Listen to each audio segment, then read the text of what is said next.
Do we still have a theme song? I think I asked that the last time. I haven't listened to our podcast in a fat minute. We are still using Raven Underground, and I don't remember the name of the song we're using from him. I also split up this Terror Nights. Terror Nights by Raven Underground is still our I took it. I took his stereo track, split it, and took one of the mono tracks from part of that track. So like what you hear in our intro and our outro is maybe slightly different than what you would hear in the song, but it's his music still. So They're pretty similar though. he still gets Like to the credits for actual sure. recording. It's all Yeah. his stuff. Yeah. Yeah. I'm sure he appreciates it. All the added revenue we gave him. Yeah, exactly, right? Like, I know for a fact he asked, like, hey, just shoot me a link when it's up. I think we never did because we were always like, this isn't good enough to send to him. He doesn't want I to mean, know he's that first- attached to this. Yeah, that He first immediately episode. rescinds it. Yeah.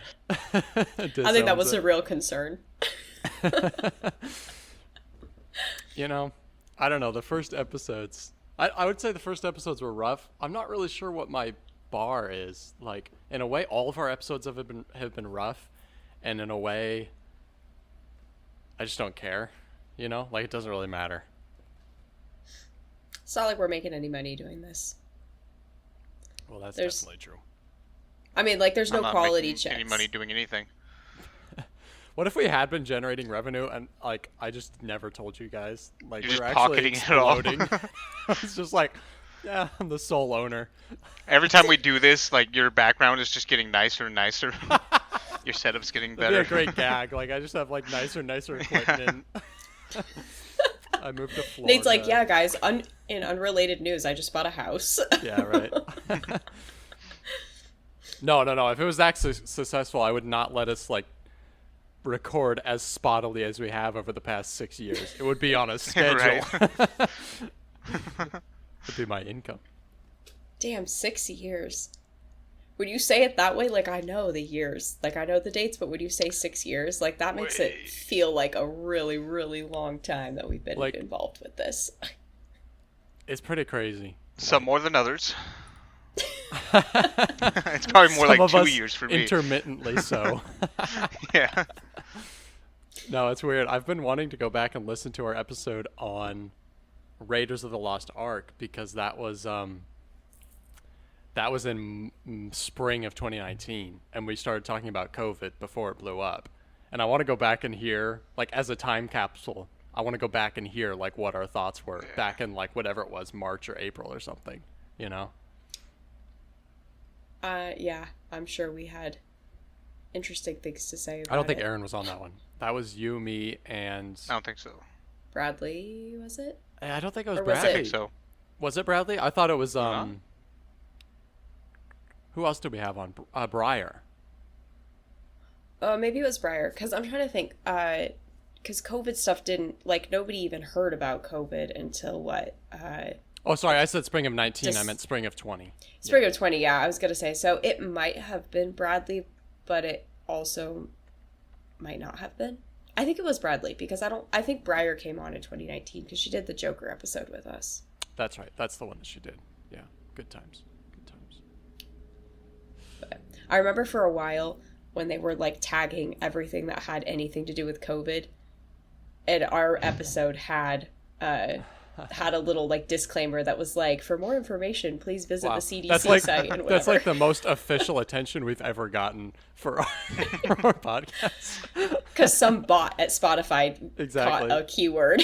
Hey, we've been noticed, guys. It could have been our break. We missed it then, I guess. Didn't Aaron, capitalize. what are you doing over the summer? Because you were like full-time teaching, yeah? Yeah, so I'm going to be moving Right? Okay. sometime during the summer. Me, my little sister Natasha, little brother Jason, and then my cousin Nate. They're all trying to find a place. In Which is a bit of a Longview? nightmare. Yeah, Longview. Quite frankly, it could be anywhere like up up to Vancouver. I would like to keep my commute to like less than an hour, but Right. yeah. So that's the big plans this summer. I mean, I'm going to watch Duncan Trussell. I don't know I what don't know if that you guys is. have heard of him. He's a comedian, podcaster. He's done some work with Pendleton Ward. I don't know if you guys have heard that name. No. He's the creator of Adventure Time. Ah, okay. There's a show on Netflix that you guys should check out called The Midnight Gospel. It's pretty good, pretty interesting. It's he has a podcast, and so he's turned some of his episodes into this animated uh, show. Only one season, but it's pretty good. So yeah, that's basically big plans. Just hanging out with the fam. Question, because What I've about you never had to guys? try. Does trying to find a place with 3 other people, does that make it harder or easier? Because you have a bigger budget to work with, but you have stricter requirements, right? And everyone's got to agree. Yeah, I mean, fortunately, we all get along pretty well, so I don't think there's any issues there. But there are some weird like housing rules. So we were all really excited about one place that we found, but then it turned out that they you can only have 2 tenants that are over the age of 18, which to me is like a wild. That is a I don't know. weird I think they're trying stipulation. to Reserve it avoid for party families. houses or something. Yeah, basically. Man, I don't know. Like, there's In a this lot of families economy? that can wreck a house a lot faster than somebody who hosts the Oh occasional yeah, party. I know them. Like, I am seriously. them. I am. Yeah. Don't put that on your application. Because I mean, like, in Hopefully, they some, don't watch this. in some ways too, because like, if everybody who's living there is an adult who's also paying rent, you have more of an incentive to like keep it in good repair and like up, making sure it's taken care of and clean and whatever. If you're like a child and you don't pay for it, You don't give a you shit. don't care. If you're a child, you Yeah. don't give a shit anyways about anything. You're not even aware of what's going on there. Like, yeah. Exactly. And then there's also like you have to make 3 times the rent, and a lot of these property management companies they want like only one single tenant can be considered for that part, so you can't lump all your money together. What? Yeah, so I have to make like over $6,000 a month for some of these places. Wait, and wait, it's wait. just not That actually makes reasonable. literally no sense. Yeah, that's Yeah, no. Yeah, I don't know. That can't. I like I don't that make makes the rules. so little sense that it like almost can't be right. You know what I mean? Like it just. How is that logical in any way? Yeah, I don't know. I'm sure there's a reason. I would think that they like money and Oh. that they've been burned before. I don't know. Or if they only I want. can't think of how. Or if they only want like wealthy people, because then those are like people that are maybe more likely to respect the property. I don't know. Because like if you have to make 3 times rent, that's like $2,000. Like that's a pretty big monthly income, in my opinion. Yeah. So Super thrilled about that. We're all going to be living in boxes down by the river. Make a little camp. you and Chris Farley.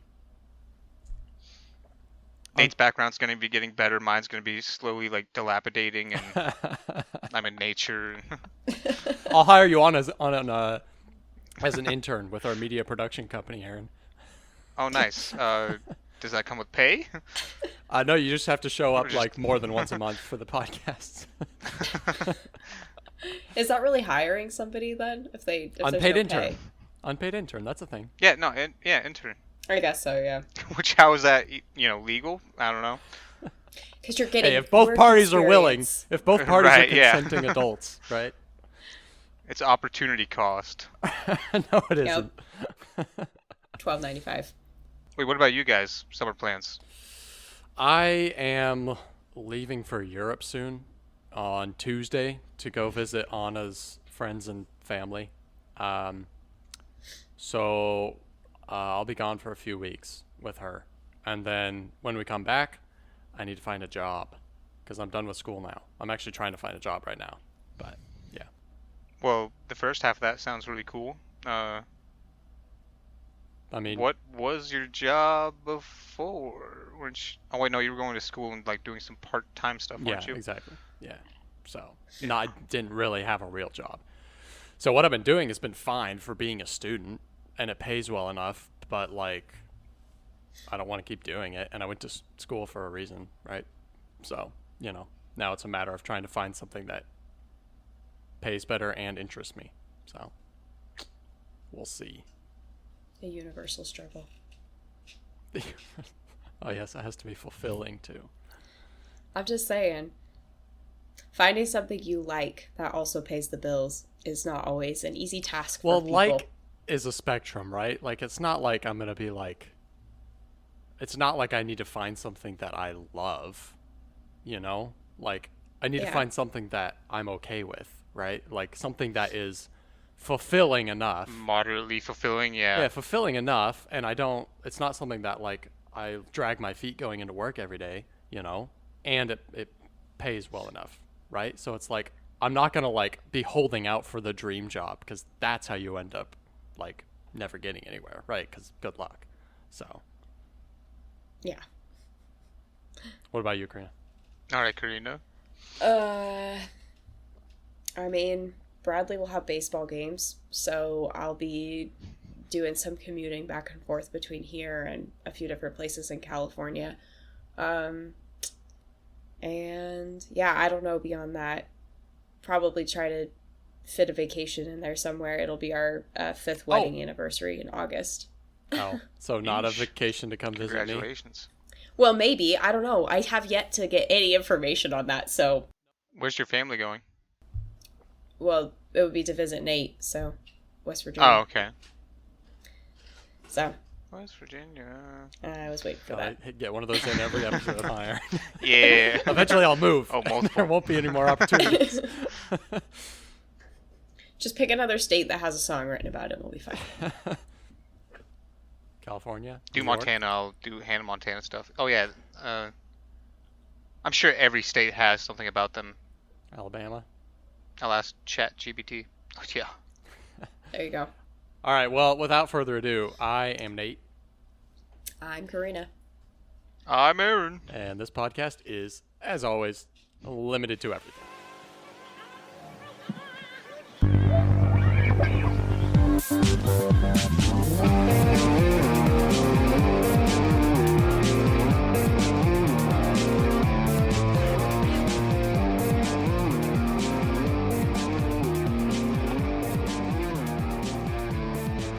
Karina, you're up first. What have you been watching?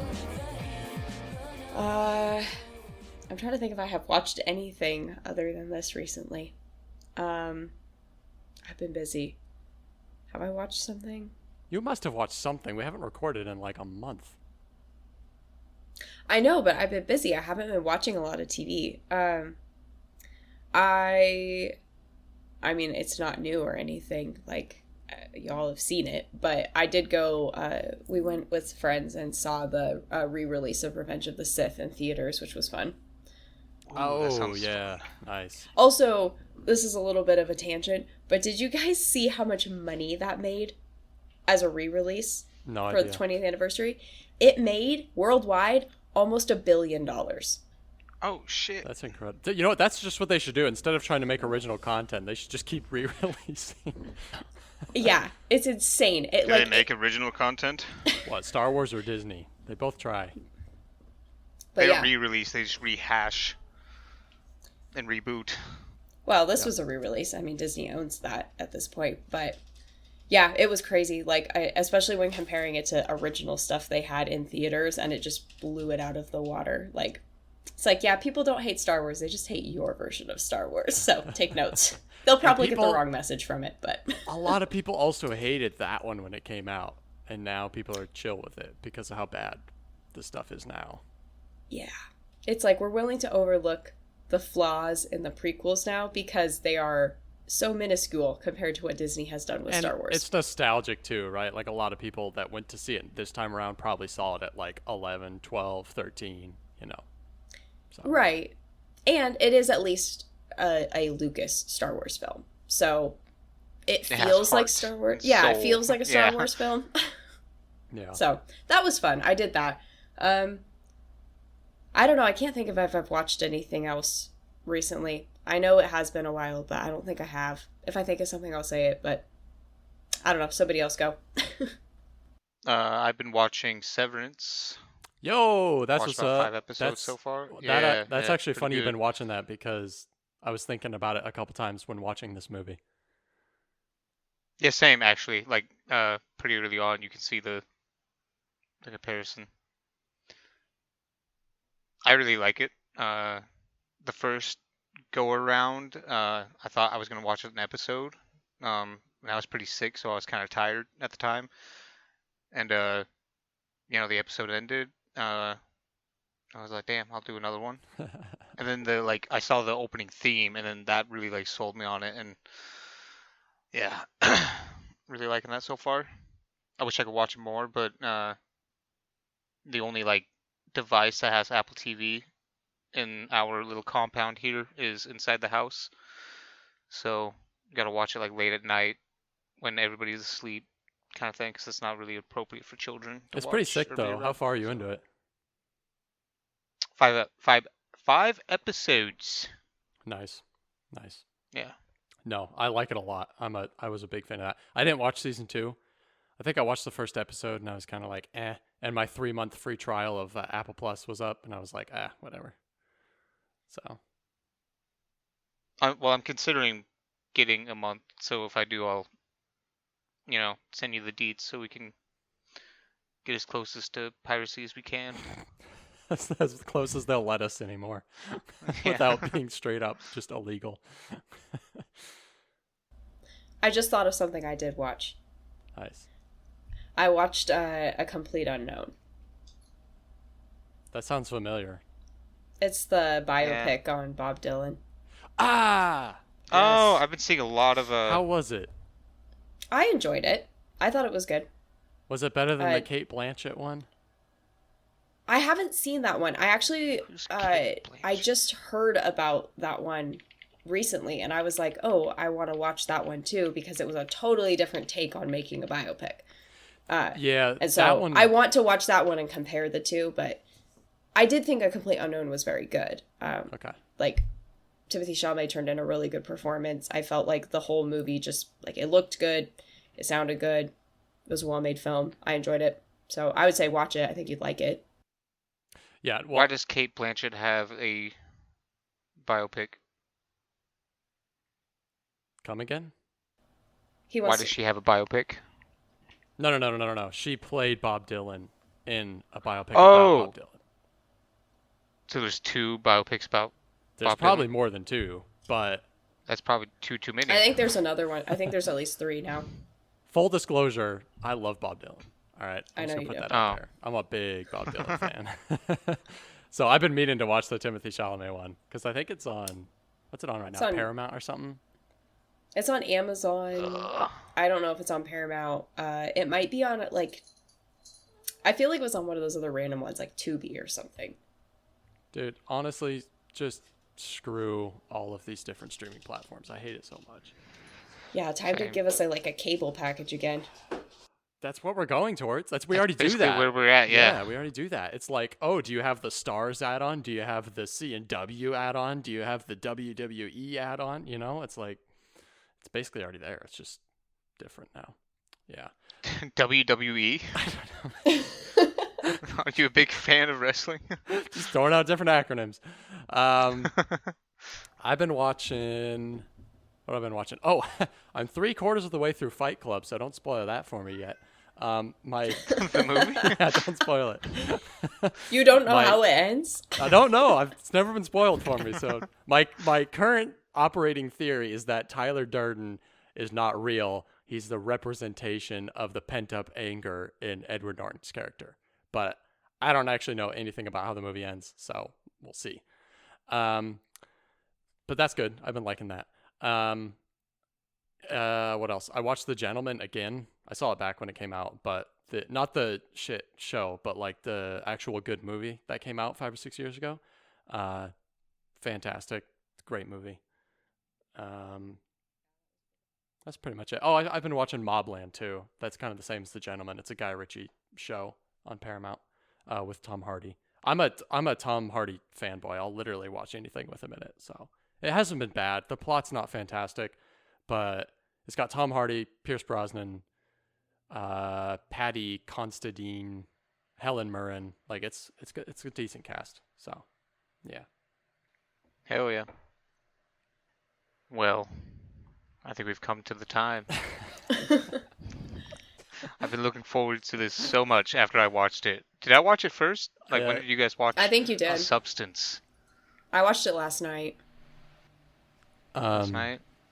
you definitely watched it first. I didn't watch it till this afternoon. So That's why I figured after I saw your message, because I was like, yeah, that's just about how I felt. yeah, pretty much. All right, Um, well, yeah, Karina, I was gonna say you go ahead and do the honors. all right.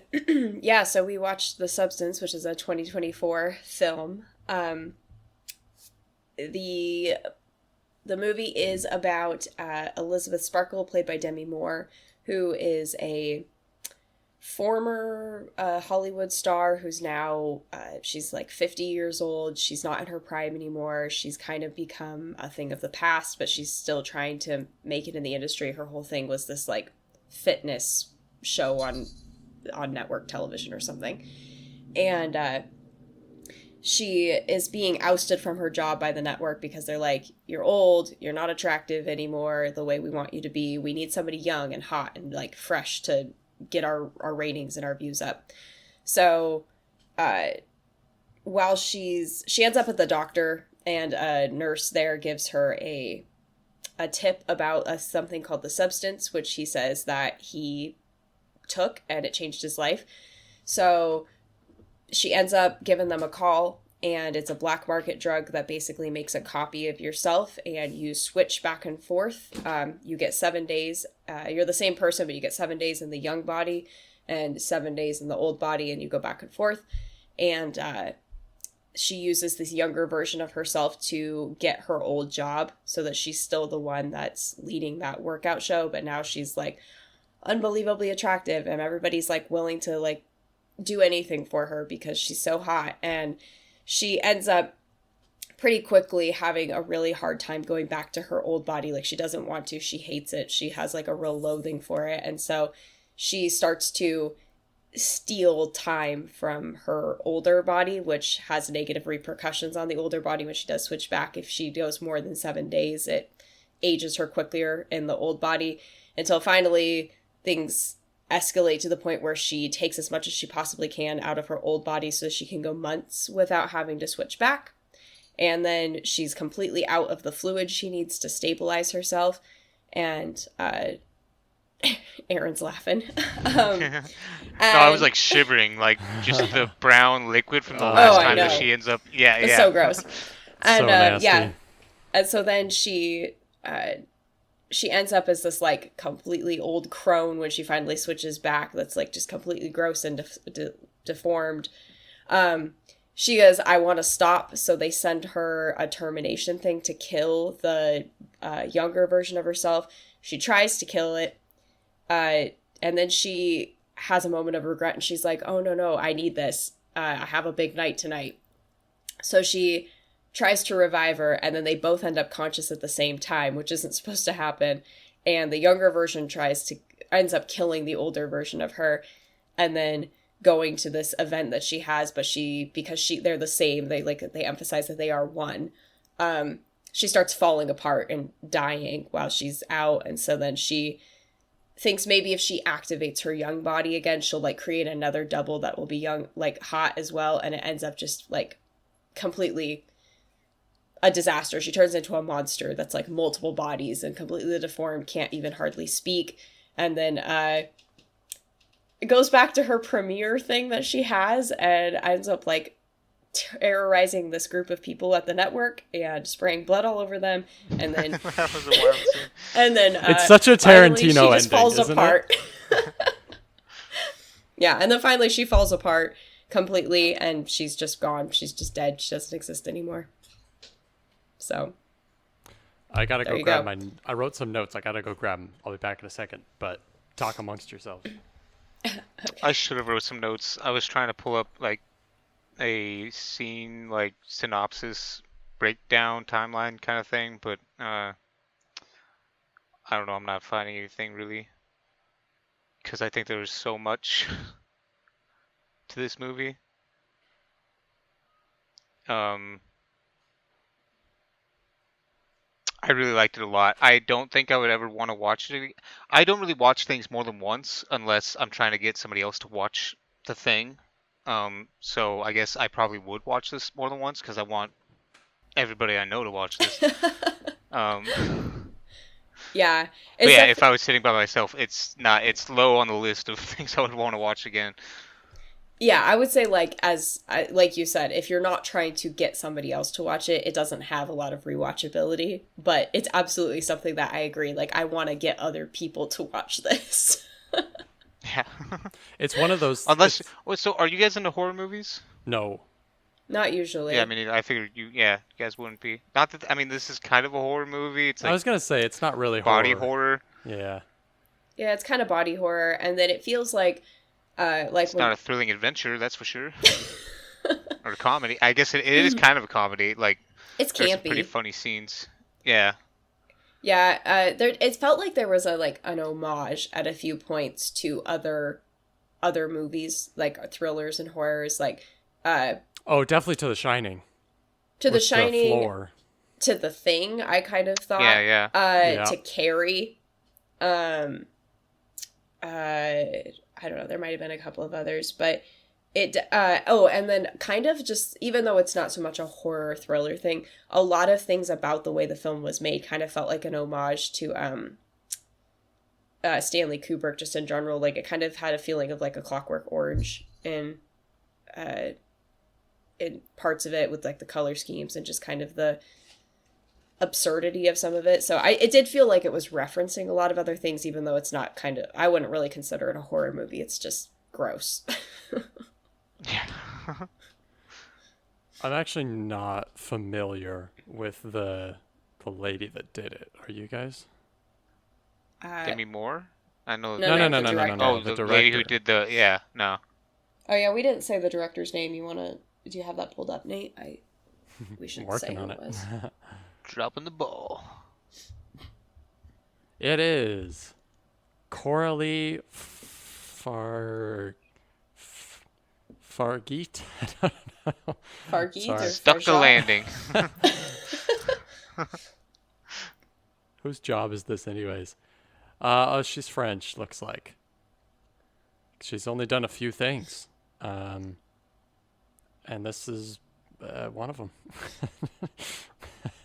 I don't know what to say about her. She's obviously French. I think this movie filmed at premiered at the Cannes Film Festival. But she hasn't really done much else other than a couple little things. So definitely a breakout hit, in my opinion.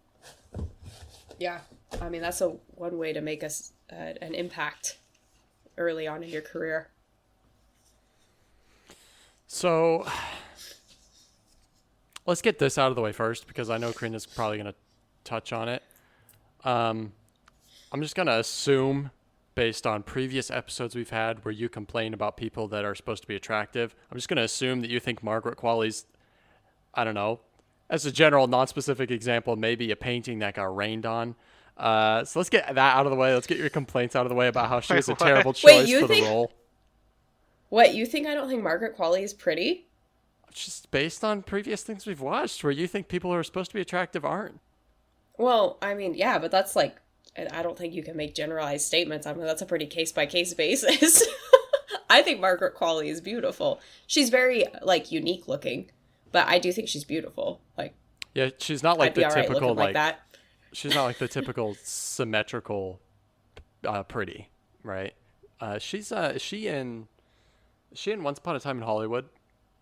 Yeah, she's the... Yes, she is. Yeah. She's Pussycat. Right. Okay. Well, I was thinking like this is what a role as far as like boosting your own ego or your own like self-confidence. That's a pretty good role to get, right? It's like you're the younger, like perfect, attractive looking version of Demi Moore. It's like, all right, I'll take that role. Yeah, meanwhile, she must feel like shit. Imagine getting approached for this role. Like, you're an actor who's kind of like past their prime and not that attractive anymore. You want it? We'll take you. Actually, You were the perfect candidate.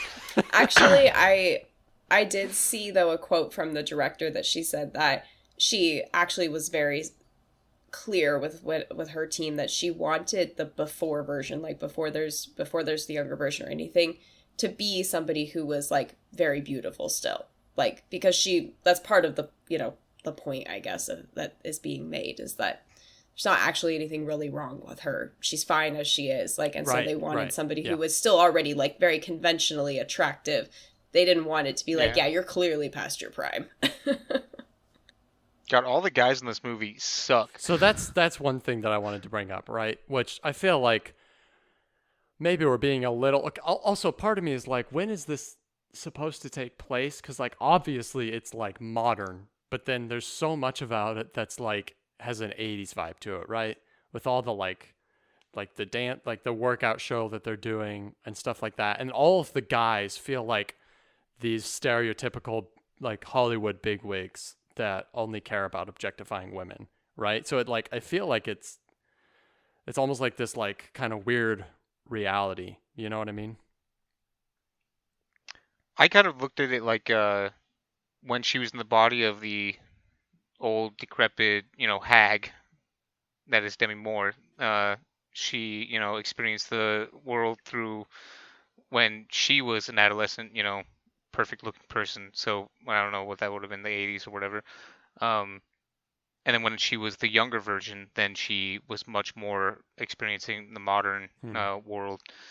And you can see that in her show where, Demi Moore's workout show, or I should say her name, it's like Elizabeth's show, is, campy, and it's 5, 6, 7, 8, and all the stupid dancing workout nonsense. And then Sue's show, who's the younger version, her show is like, is it even a workout show at that point? It just looks like, like a music video. Like, yeah.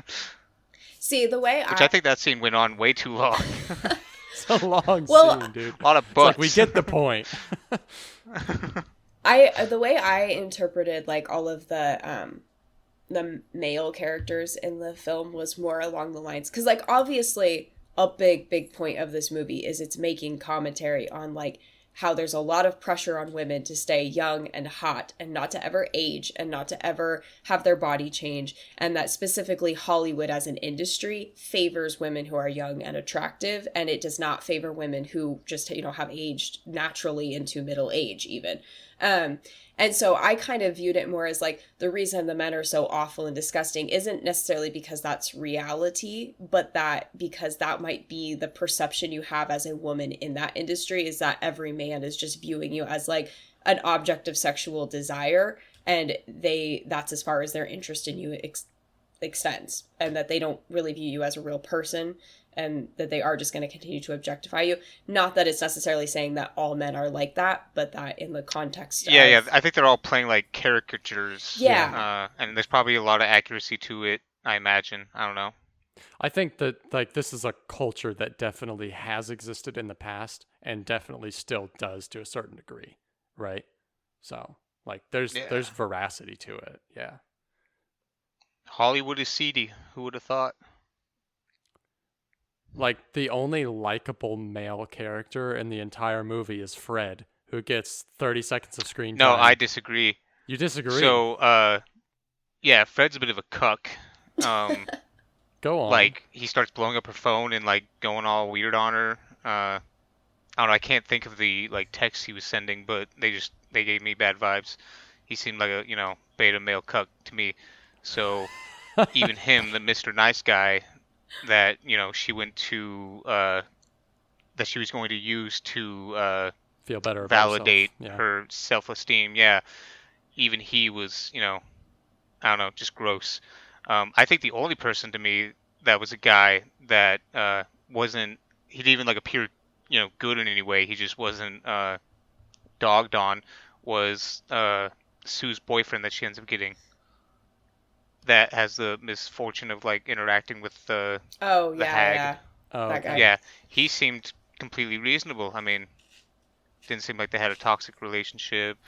Okay, sure. Yeah, I forgot about him. Yeah. And he Yeah, also very gets short like 30 screen time seconds though. of So I screen mean, like, time. yeah, Yeah. exactly. I'm sure if they went further, then yeah. I guess so. I guess the general vibe though is definitely that like the the men do not get a good rap. And I get it from like what the point, what the message of the film is supposed to be. I get it. Uh, Yeah. and maybe it's kind of like turning the tables because like what was I watching? Anna and I were watching X-Men First Class a while ago, and she was like, every woman in this film is just constantly being sexualized. And I was like, you're kind of right, actually. Like they really are. Like that as far as the X-Men films go, that one's probably the worst of them for that. And I was like, in a way, it's kind of like turning the tables, where like as a guy watching The Substance, you kind of feel like you're being misrepresented in a way. And so, alternatively, like as a girl watching a lot of these movies where women are kind of being objectified, you're like, I don't agree with this, right? Like this doesn't resonate with me as a female. Yeah, where it's kind of that, yeah, like on the women's side, when every movie and show presents a hypersexualized, absolutely physically perfect woman as everything from fictional movie stars to the girl next door, it does set like it does make women, and you see this with like social media stuff as well, I guess, like Instagram and influencers and stuff, where everything is so picture perfect that a lot of like regular women feel really bad about themselves, and they have a lot of problems with body dysmorphia and like feeling like they can't live up to these standards. And so it does feel like a really unrealistic set of expectations, and that it sets unrealistic expectations for men as well, because this is what they consume in media.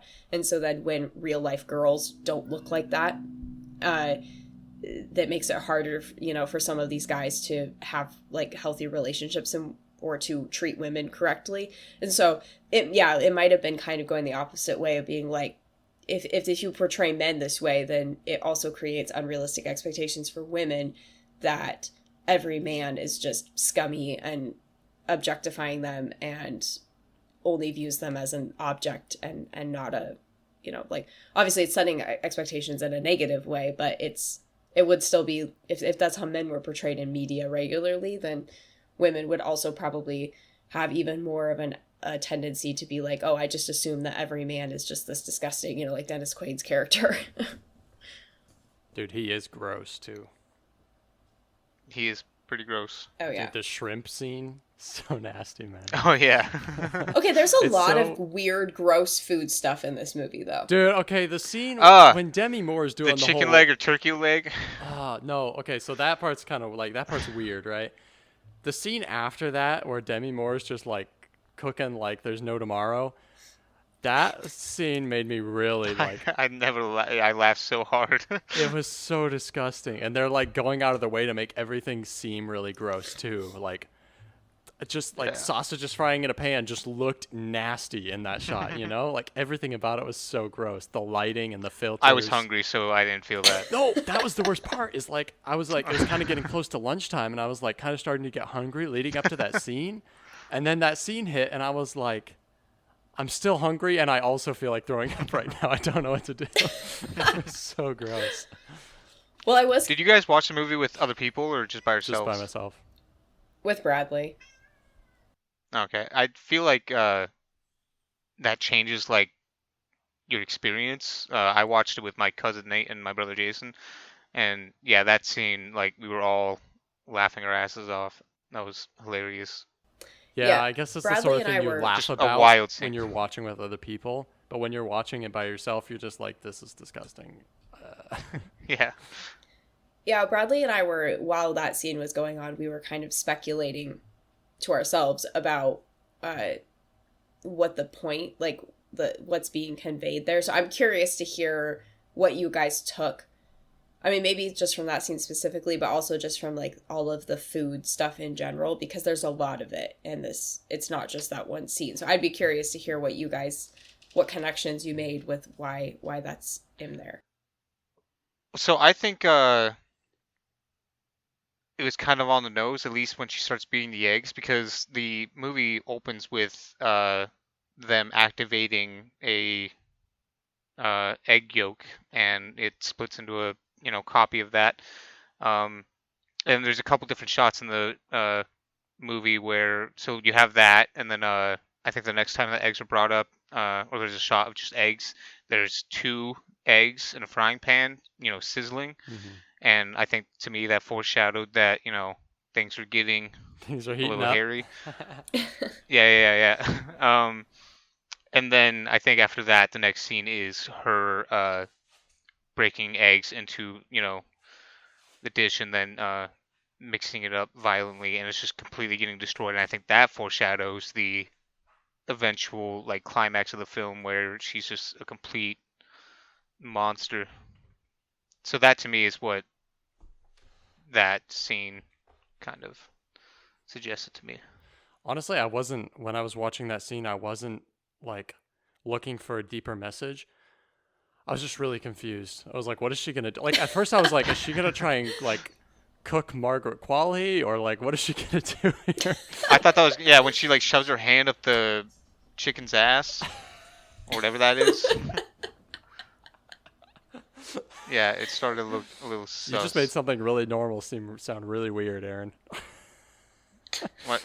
Sticking a hand up the chicken's ass. If that's normal to you, brother. What Well, the how fuck do is you it? get You're the gonna organs clear out of a out- chicken? Yeah. Huh? How do you get the organs out I of a chicken? don't. I eat chicken nuggets. Like a normal person. Like a normal person. We're so far You and detached. every 5-year-old. Are they shaped like dinos, Aaron? Hey, those are the best. I kind. wish. Those are expensive. Fuck. Okay, yeah, the people going to Europe and West Virginia and shit. I have an opinion on that. Fuck you guys. Oh man. See, Yeah, no, I thought the same thing, that she was gonna do something, dramatic to Sue. what Bradley and I were thinking, like we were both kind of on the same page, was that I agree. I think that the eggs specifically, Aaron, that was more of a tool of foreshadowing, and there was a more direct connection there. With all of the other food stuff, like the chicken leg that she pulls out of her stomach, and like all of the other cooking that's not related to eggs, it kind of felt almost like it was just revenge in some way, that the older version was taking on the younger version, like especially because you get, after that whole cooking montage where she just destroys the house, you get to Margaret Qualley waking up and being like, she needs to control herself. And so, like, it's almost like that's how she can get back at, or a way, maybe not the only way, but a way she Yeah, can get because the back at her. dynamic is not really even No, between the two.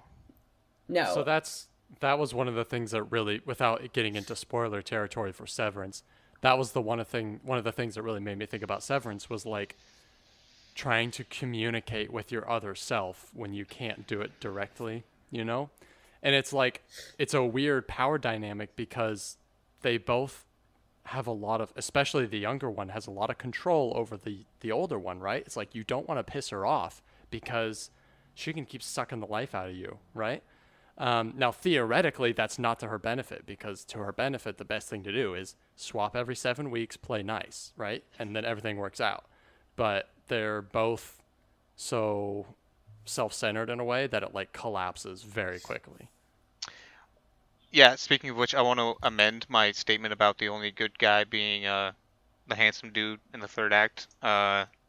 Actually, the guy over the phone is the only guy that actually is like indifferent. The only one that makes sense to me. Like, he's an okay guy. Dude, imagine. I'd be so annoyed if I was him. I was gonna say, imagine working for that call center. You're just fielding calls all day. No, you can't. No, I can't. Yes, you Can you have imagine to. if it's an Indian or like Pakistani dude that's doing the thing instead?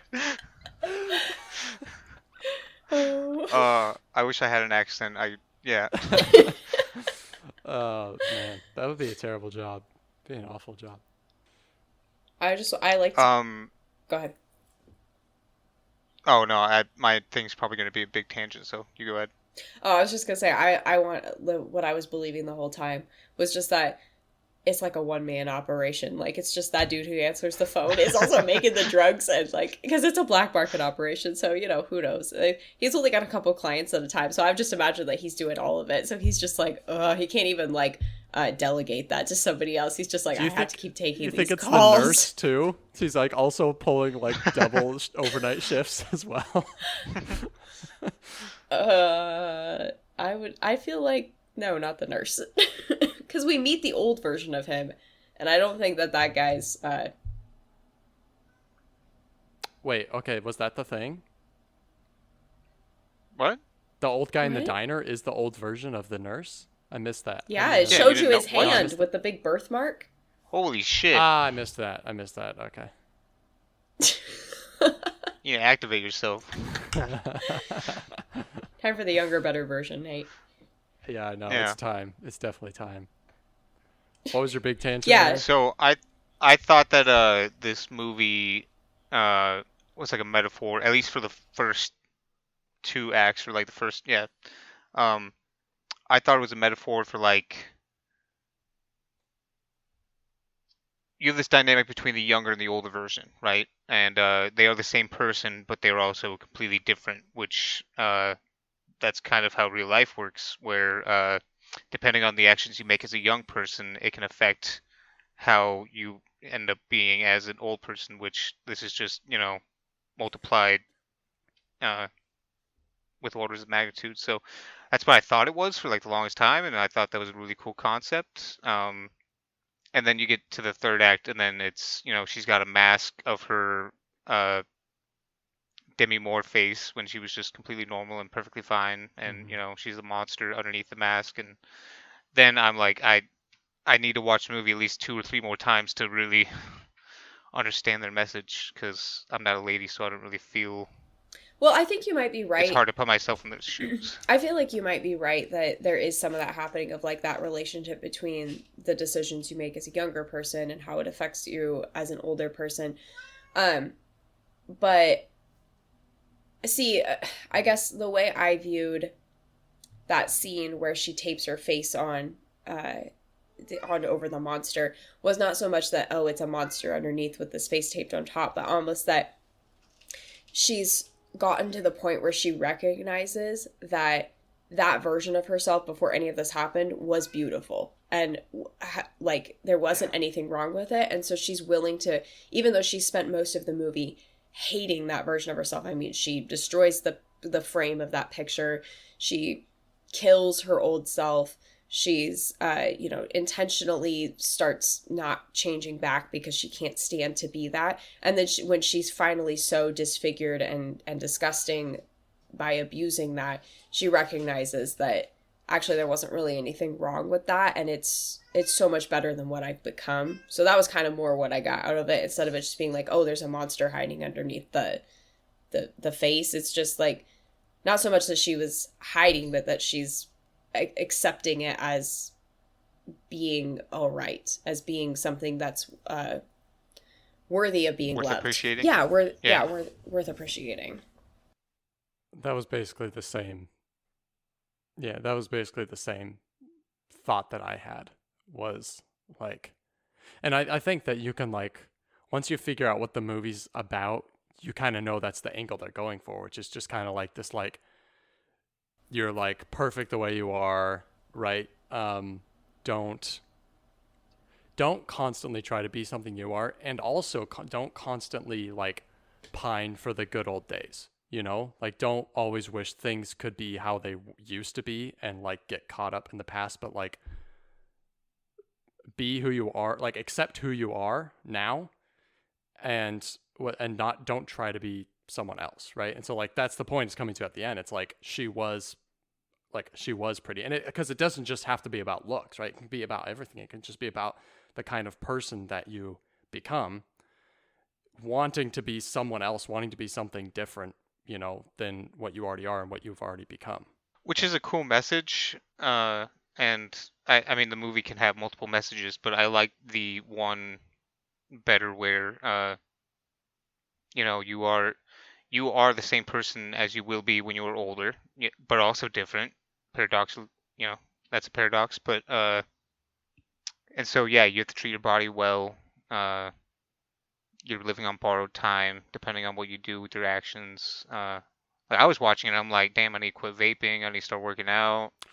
I mean, that's Not fully intending to do any of those, but but that was part of what I was thinking too. I think like when she first wakes up as her younger self and she's like doing yoga or something in the morning, I was like, oh dang, like you really need to enjoy the season of life that you're in. So like while you're still in a season of life where you're young, you have vitality, you can move relatively well, it's like you A should like try to preserve that, but B you should just really enjoy that to its like fullness before it's gone, you know? Like that was kind of what I was thinking Yeah. when I was watching that.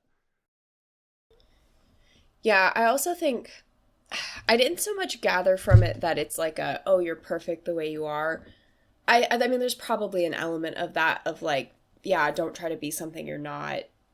But I think what I took more from it was just that, and I think that this applies, maybe it applies more to women in our society, but I think it applies just kind of universally, is that our society just has such a fear of aging. Like, regardless of how physically attractive you are, nobody wants to get older. Nobody wants to, they don't want to show signs of age. They don't want to slow down. And people will go to stupidly insane lengths to try and stay young and, you know, have energy.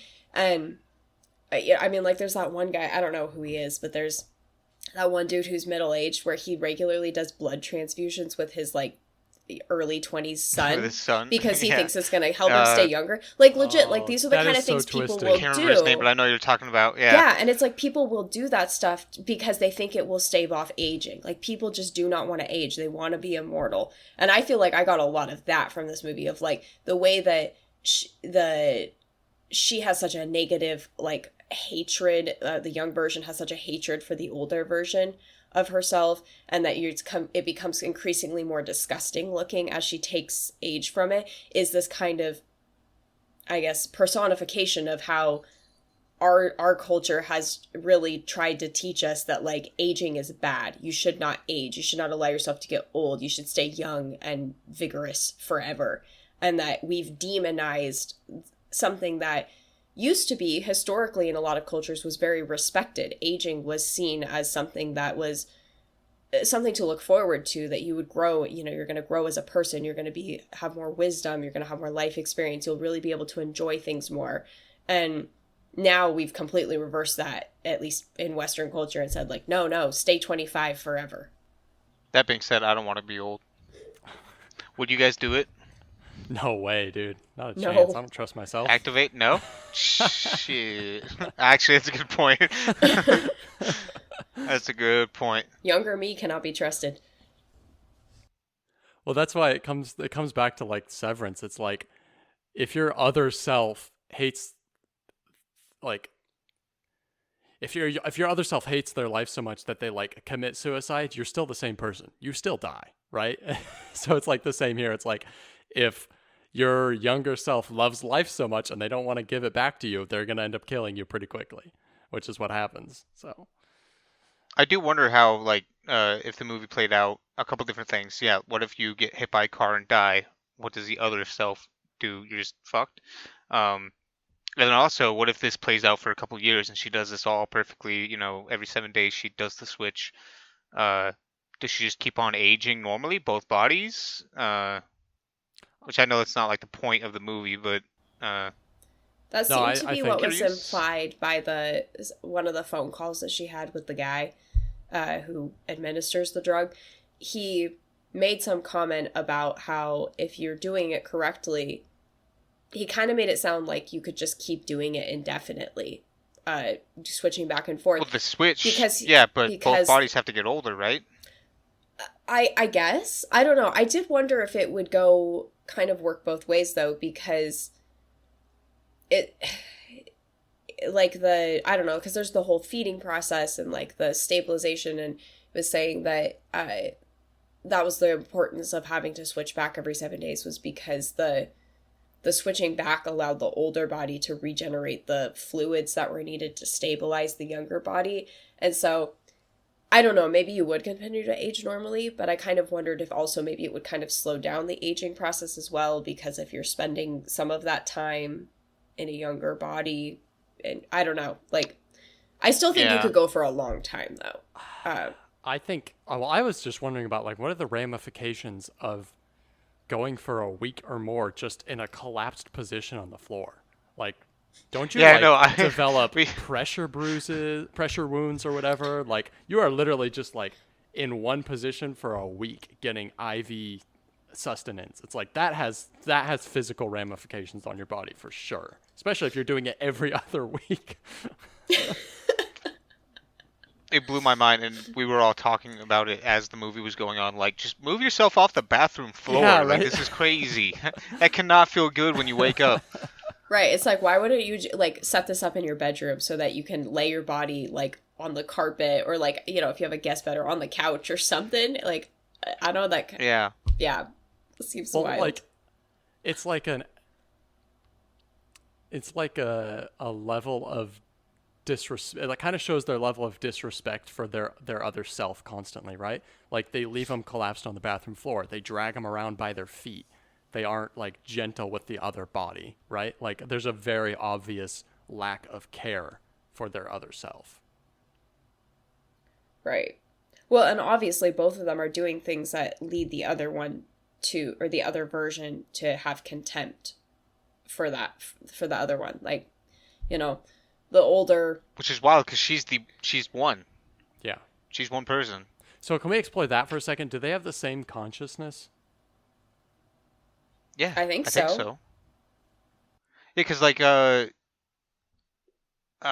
towards the later half of the movie, she's transitioned the body, and she's like I think this is when her legs all fucked up because she took a week or something like that, and so she was like slapping her head and like, oh, you know I gotta take this seriously. I gotta be more responsible with it. And even in her younger version self, she's in the shower and it's doing that long camera shot where it's going up and up and up, and she's like banging her head on the shower floor as her younger self, saying like, stop it,"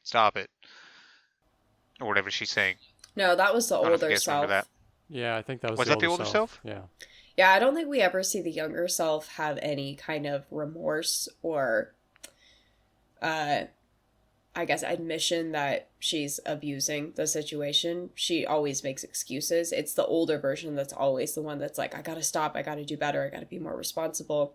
Okay. But I think they are one consciousness. Like, I don't know exactly how that's working with, because, like, clearly it doesn't seem to be a direct transfer, but it is reiterated multiple times where you're one, and every time she refers to the younger version as she, the guy says, no, that's you. You're the same person. Don't say she. It's not a different person. You are responsible for every decision that you are making as the younger version and the older version. You can't get to blame this on somebody else.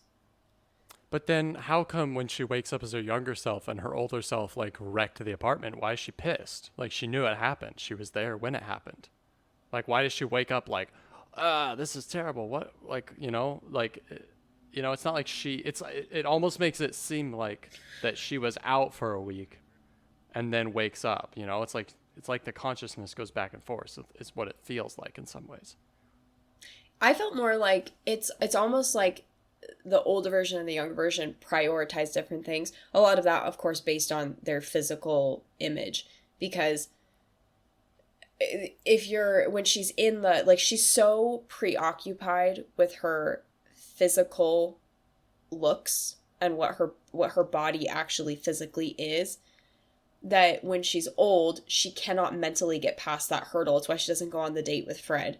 She cannot get past the fact that she doesn't look like the younger version. And so and it just gets worse and worse and worse, and it just hampers her ability to do anything except hyperfixate on it. And so she's making her decisions based on that. And then when she's in the younger body, that part is no longer relevant because she's in the younger body and she's like, I look hot, I look good. And then she's only mad at herself for having responded that way when she knew she was going to transfer back. I get that, but are you saying, like, do you think that she has all the memories, like, from what she was doing as her other I think self? so, yeah.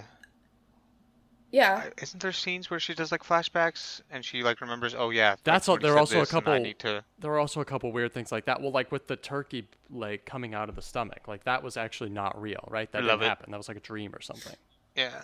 And there's another one like that where it's like they wake up from it.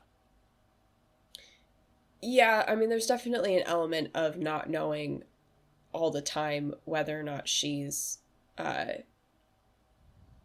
not she's actually experiencing this, or if it's happening in some kind of dream state, or it's just in her imagination. But I do think that the memories are, I mean, they have to be to some extent, right? Because she knows what to do with the body thing when she's in the younger form, and you wouldn't know what to do Yeah. if you didn't transfer the consciousness over. So it has to Right. be the same.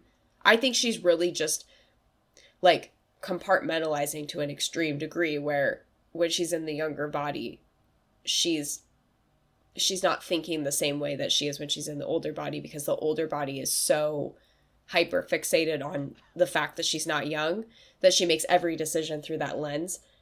And then when she wakes back up as the younger self, she's like, oh, I can't believe I did this. But I think it's almost like she knows it's happening, but she doesn't have the ability when she's in the old body to take a step back and like view it as like, hey, this isn't forever, I'm going to switch back, it'll be okay, like this is only for 7 days, I don't need to respond in such a over the top way. I think that they are the same consciousness, but like completely different also because of the fact that like consciousness is what's the word I'm looking for? Impacted, I guess, by like stuff like hormones, yeah, your age and your body, and like Karina was saying, like the way that she sees herself, and she's got that direct comparison that she gets to look at through a billboard from her window. Like so, same person, same memories, but also completely different because our body is part of us. Like we don't like to think that way because we feel like our mind is, separate somehow, but it definitely is connected. The biology and the spirit or, mind or whatever is they are interlinked. I mean, I wonder too if there's an element of people talk about like nature versus nurture, and the idea that what you yeah. experience shapes who you are, like because you could take, like any one of us would be a totally different person, even if you had all the same components, you do not have the exact same brain, like nothing is actually different physically. But if you grew up in a different family, in a different state, a different part of the world, if you went to a different school and made different friends, experienced different traumas, whatever, you'd be a totally different person by the time you reached adulthood. And so maybe some of it too is that lived experience does impact how what your personality is and how you make decisions and the way you think. So maybe because they're not experiencing the same things, or maybe they're experiencing but they're not living the same things, then maybe that's part of it too. I definitely think so. If I woke up tomorrow as like, some 6 foot jacked guy, I would be a completely different person. Hmm. I don't know how it would be, but it wouldn't be this. Well, in both cases, it comes back to like your level of self confidence, right? And it's kind of sad, but it's true that like in our culture, a lot of our self confidence comes from our physical appearance, right? Like it has a direct effect on how we view ourselves and our like our worth and our like confidence. Like all of that stems not entirely, but a lot of it stems from simply just what we look like, right? Which is crazy. But also kind of makes sense. I think it kind of makes sense because if you have a dumpy body or something like that, like, you're 600 pounds, I'm going to automatically assume that there's, something wrong with what's going on up there.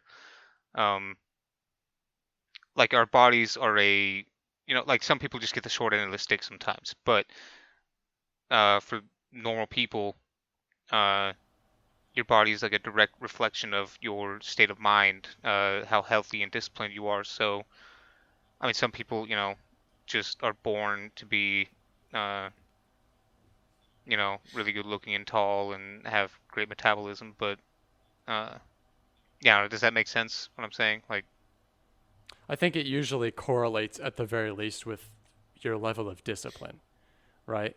Now, there are exceptions. Like in a way, I'm actually an exception. Like my metabolism is insane. Like it doesn't matter what I eat, it doesn't matter what I do. I literally just don't yeah, gain weight. I don't have a choice. Um, I'm sure that if I like put myself on like a really rigid schedule of like eating a bunch of protein and like working out and like getting it down to a science, I could start to like put on weight and more it's time to bulk specifically up. muscle. But it's like in general, as like a general observation, like your body, what your body looks like is more or less a reflection of like your mental discipline, right? Yeah, yeah, Whether it's self-control or, whatever, sticking to a schedule of workout. Yeah. Yeah, there's also an element though of how much you allow it to impact like your body image, how much you allow it to impact your state of mind and the way you live, because some people are have mastered, the ability to be comfortable in their skin even if they don't fit conventional beauty standards or wouldn't be considered conventionally attractive or appealing by whatever culture they live in, but they're able to say, you know what, that doesn't define my worth as a person or what I can accomplish, and so they're able to move past it and be like, doesn't matter. But I think for a lot of us, especially if you consume a lot of imagery of people who are, physically perfect, it's hard not to let it impact you because I think probably it might even be harder on some people if you are closer to being ideal in some ways, because like if you're like not morbidly obese, like if you're like a relatively average woman who's like maybe a little overweight, could stand to lean down, lose some weight, tone the muscle, whatever, isn't ugly but isn't like jaw-droppingly beautiful, I wonder if that's almost harder because you're like, it feels attainable, and so then you just beat yourself up for not actually having it.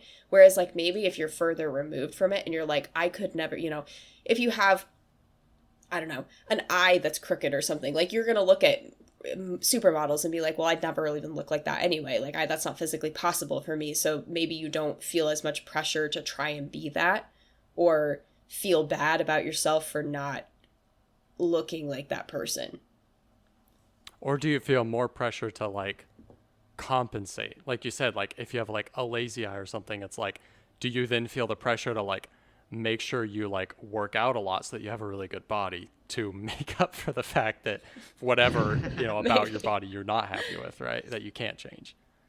Yeah, maybe it goes either way. I don't know. And then it comes to personality, right? It's like, it's kind of like the joke, like about having a good personality, right? It's like, that's another like aspect of who you are. And it's like, well, if you phoned it in on your appearance, or if you're like a paraplegic and you don't have a choice, it's like you can direct your energy towards something else that you can like improve in. Yeah, I guess a lot of that again is just determined by the individual. That I guess kind of in the same way of whether or not you'd allow it to dictate your life is like, what do you do with the cards you've been dealt? Do you let it impact you negatively, or do you go, I can move past that? And there's probably people on like every part of the spectrum there. I did think that it was really, I guess a poignant line in the film was when she's trying to revive herself after she does the termination. Kind of it was like the whole movie just in this one line was when she's like begging herself to wake back up, and she says, "You're the only lovable part of me." And it was like, yep, that's the movie in a nutshell. Like that's her entire view the whole time and what drives every single decision she makes. At the very end, it might even be like the last line in the movie, I'm not sure. But it's something that where it's like she finally in a way comes, I guess not because it's her third consciousness in a sense, even though it's the same one, but it's her third like iteration, her third personality. But like one of the last lines in the film is like she's trying to tell the people in the crowd, it's like still it's me, I'm the same. Like that line, I'm the same. like kind of struck a chord with me, where it's like it doesn't matter what you look like.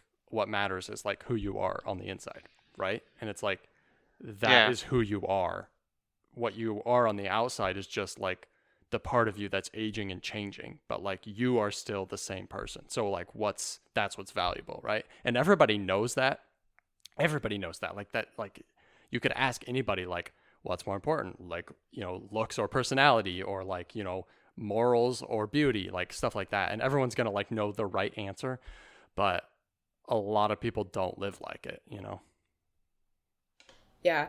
Well, and in her situation, it took going to an extreme for her to recognize that she is still the same person, because she had to get to that grotesque, monstrous form before she could, where she's actually being like physically attacked or at risk of harm, where she's like, no, I'm still me, I'm the same. But up until that point, I don't think she would have said that. I don't think she would have actually believed that she was the same. This is where the mechanics of this movie get a little dicey, which is that like that's her third iteration saying that, so it's that personality. I don't think her other personalities would necessarily agree with that sentiment that she's the same, right? I think in a way that's her most, that is her, that third personality. Like, she goes to this event and she's got the picture of her first form's face, you know, taped to her head, and nobody sees that she's a monster up until that thing falls off. And so I think that maybe that could be a metaphor for you put up this mask, this persona for everybody around you, and the moment that she's being genuine and vulnerable, the mask falls away, and People go everybody's like, berserk. monster, freak. Yeah. And then she's like, no, it's still me. Like, this is, like, you know, yeah, you were looking at a mask, but this is still me. Like, look at the face on the back of my back. Look at the mouth on my chest. Look at this boob coming out of my Oh head. my gosh. I was just saying, yeah, I love the Dude, the callback. boob birthing is so brutal, man. Oh, yeah. But the callback to the scene where she Yeah. first auditions and they're talking about the girl and how, like, she'd be better if she had a boob in the middle of her face Yeah. so that nose. And then she gets a boob in the face. Yep. Love it. Okay, stupidest part of the movie, in my opinion, is so you get the like, we're introduced to Elizabeth, and then we get the title screen, Elizabeth, right? We're introduced to Sue, we get the title screen, Sue. We're introduced Oh, and to then, the like, third- Monster Eliza Sue. It's a Monstro Elza Sue. Like big words on the screen. I was like, what am I looking at? What is this, Latin? I had to like. It's probably French, isn't it? I think it's fake. It says Monstro. Eliza Sue. It's a Elza combination Sue, of her you know? names. Yeah. Yeah. Yeah. It's Oh, okay. That makes sense. Yeah, because she's a... Right. she's a hybrid. kinda of like the, kind of a stupid joke, but it felt Tarantino-esque, and other parts of this did, but that especially felt like a Tarantino thing. Yeah, I mean, it was dumb, but also, like, by that point in the movie, there's some high levels of camp going on, so it felt very, in, like, on brand for what was going on at that point in the movie, because it does start out taking itself a lot more seriously, and then, yeah, by the time you get to that finale scene where she's just spinning in a circle, like, drenching It's the room in wild. blood, you're like, what is going on? Like, how did we, how do we get here? When she wakes up as the hag version of herself, and you know, she's incredibly decrepit. She can barely walk. She falls down like walking down the hallway, and then when she wants to terminate the body, she's like sprinting down the Dude, hall, yeah. dragging it with like super strength. It's like almost more Um, unsettling, right? When she's like moving like she Yeah. shouldn't Oh. be. Oh, yeah, I hated that. And when they're about to fight, like I was saying something to my brother Nate, or my brother and my cousin Nate. I said something like, she can take her. Like, we just saw her drag the body, like, all the way down there. So she's, like, super strong now for some reason. And then the younger Sue ends up, like, drop kicking her across So the she, room. like, and I'm like, yeah, oh, never mind. Like, all She bets like are off. Spartan This is... kicks her. Like she Very like fun. developed Yeah. super strength. Oh, I know, and then it was Yeah. wild when she's kicking the body and there's just blood going everywhere. She just keeps kicking Oh it, my and there's goodness. so much blood. That's I how- thought that was going to be the end of the movie. Me too.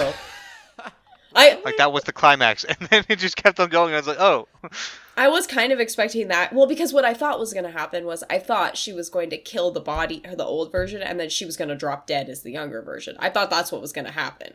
I didn't realize that she was going to be able to kind of survive for a while longer without the older version being intact. I thought like that's what was gonna happen, but it was gonna like cut to a version of her where like now she doesn't have the fluid to sustain her body, and now she's all falling apart. Um, so I didn't think that we would see the process. We would just see like a flash of the end result.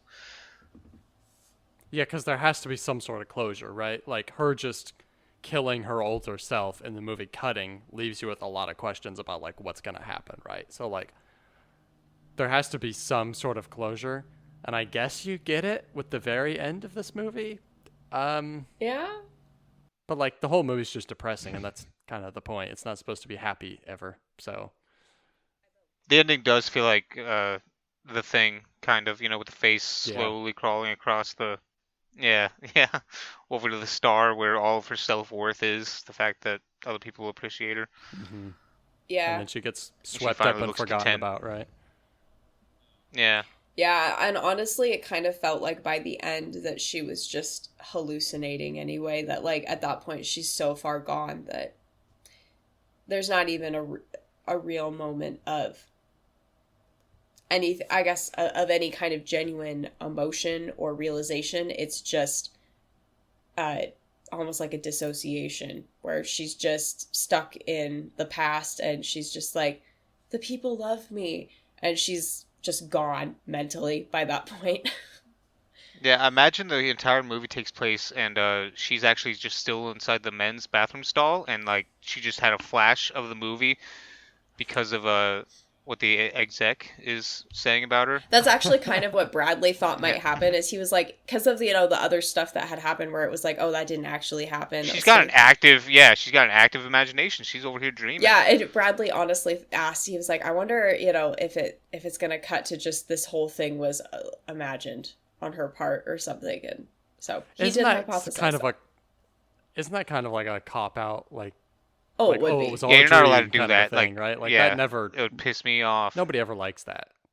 No, nobody would want that, but he wondered the same thing, where he was like, I wonder if they're going to do that, because at that point, it's not a reliable narrator, because you're like, I don't know when she's hallucinating or imagining and when things are actually happening to her.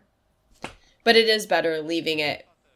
Well, yeah, I thought the climax of the movie, I kept on wondering, like, is this just another hallucination, or are we going to cut back to her, like, waking up and being like, oh, none of that actually happened? Right. And, I still have this pretty, gross and decrepit body, but we're still, jiving. But no, it doesn't really give you any of that. She just keeps on going and going. Well, I guess coming back to the consciousness thing, I guess they have to have the same consciousness, because otherwise she would have pulled the plug a lot sooner if she wasn't getting to experience the other self, right? Because then there's really nothing rewarding in it other than knowing that her alter self is having success. That wouldn't be enough to, like, for her to continue the process when she's having physical ramifications on her side. Yeah, this ain't Severance. Right, I know. That's what I was thinking about. I was thinking it's kind of like Severance, kind of like Memento in a way, but it's not if she has the same consciousness and memories. I need to watch Memento. Yeah, Memento's solid. Have you seen it before, Aaron? Yeah, I need to watch it. I've heard good things about it. It's like right up my alley of sci-fi shit. For sure. I thought the movie was going to end with her going to the. I mean, I guess it kind of did do this, but I thought that both versions of her were going to be alive, and that she was going to go to the New Year's Eve thing and start falling apart then, because she just took the brown shitty liquid into her leg, and that was going to be the end. But instead you get, no, she kills herself and then decides to activate again and go through all that. Speaking of which, the scene where she's like pulling out her teeth, no thank you, please don't. Dude, how about every other scene in this I don't have movie? many nightmares, but that's what they are. Yeah, but that one got me extra. All the needles, I don't like needles, like, at all. I don't have like a phobia, but I don't like them. And then the teeth thing. When I do have nightmares, it's about teeth. You know, Like I'll have very lucid dreams, and then wake up and I'm like, oh, thank God, I still have what's left of my teeth. I honestly, the fingernail bothered me more. yeah, is the That too. fingernail thing. Like fingernails coming off is so much worse than teeth, in my opinion. Because I feel like Yeah, and like from the slightest touch, ugh. Because I feel like with teeth, even though like yeah, if losing your adult teeth would like that would be awful, but like we all have the experience of having lost teeth because you lose your baby teeth, and so like we've all lived through that. And I feel like the fingernail though, like your fingernails never just come off. Like that is not a thing that happens. So like that one freaked me out more than the teeth. I did not like that where she's just like peeling it off like it's a press-on nail, and I was like, ugh. The irony is that your nail's gonna grow back. Your teeth don't. So like, the Yeah, teeth no. are actually. But if you much, put them much in milk, worse. they can put them back in. The fingernail or the tooth? The teeth, not the fingernail. Okay. If you lose a permanent tooth and you keep it in milk until you get it to like a dentist or a surgeon who can put it back in, usually the tooth that like will a live and they can calcium put it back thing? in. I guess, yeah. Yeah. And it doesn't matter how long you do it. Like, you can keep it in milk for 3 years, and then that's not. What about oat milk? I don't Oat milk? I don't think that works. If anything, I think your teeth get worse because oat milk has a lot of sugar. Maybe they must put like calcium in there, right? So that they can put it on the label and say like, hey, it's No, a good source of calcium. It's real milk. Trust us. Well, that's the thing Probably. is like a lot of times, yeah, especially I know in Europe, they can't say that it's milk. Like they have to say juice. juice Oat water. or water. juice. Oh. Yeah, they Get can't some actually nut use juice. the word milk. Exactly, like almond water. Yes. Yeah, that's what Bradley always say if I have like anything, if I have oat milk, he's like, you gotta get that hot nut juice, and I'm like, yep, that's what we're doing. Gross. Like peek into the world of Karina and Bradley. The marital banter, got it. Yeah. I mean, that's what it is. If you get a latte that made with almond milk, that's not milk. Like you said, it's not milk. It doesn't come from a cow. It's not milk. Although I think they do add calcium because I usually buy like macadamia milk, and How that definitely. expensive is Fancy. that? Holy crap. Yeah, right? That's gotta be nuts. Well, it's only for What? putting in. It's only for me to drink. Bradley drinks still all regular milk. No, seriously, I It's- want to know how expensive it is because like macadamia nuts are like the most expensive nut. I'm guessing $8 for a carton. What's a carton? Half gallon? Maybe 10. I I have no idea. I don't buy cartons. I don't. I'm trying to buy think what cartons. they're like this big that they come in. Okay. What the It's a square, like it's or not a square, but it's like a rectangular. It's a box. And Right. it is. What's in the box? It's like $5.99 for one of those. So Oh, that's not bad. It's probably not macadamia, or like it might be the first ingredient, and then the rest Yeah, is, yeah. you know, It's macadamia peanuts or alloy. something. it's super healthy. Like it is. Is it? Yeah. Are you drinking it as a milk substitute? Well, I don't do dairy very well anymore, so my body doesn't process lactose well. So Why I don't you don't just usually- get like lactose-free milk? I do Like sometimes. what's the Friendly Farms or Happy Cow? What's that one? Pure don't Life, know. Real Life, Pure something like a that. Fair Life, I think. Yeah, I do buy Fairlife. that one. I do buy that one, but that one's like the same price as the macadamia milk. So, and you don't get a gallon size in that either. Like, Why don't you just stop being a square and just tolerate lactose? I mean, Jeez. sometimes I put myself Just through drink it, but milk. it's kind of it's unpleasant afterwards. So, Beat your body into submission.